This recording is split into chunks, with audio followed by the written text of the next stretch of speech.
Donc, utilisation du théorème de Pythagore pour calculer la longueur de l'hypoténuse.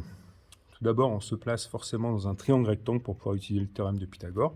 Donc, en termes de rédaction, on va déjà commencer par noter cela. Donc, dans MPT rectangle en P, on va citer l'outil également, d'après le théorème de Pythagore. Alors, pour pouvoir utiliser Pythagore, la première chose, c'est déjà de repérer où se trouve l'hypoténuse.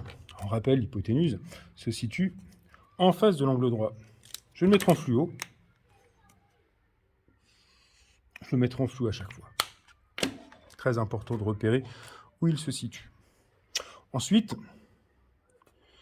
je vais noter l'hypoténuse au carré égale la somme donc, des carrés des deux autres côtés, donc MP carré plus PT carré.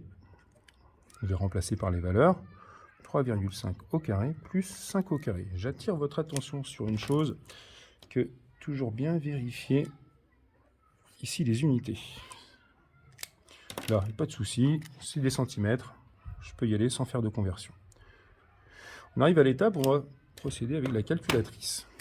Donc, 3,5 au carré plus 5 au carré. Je trouve 37,25.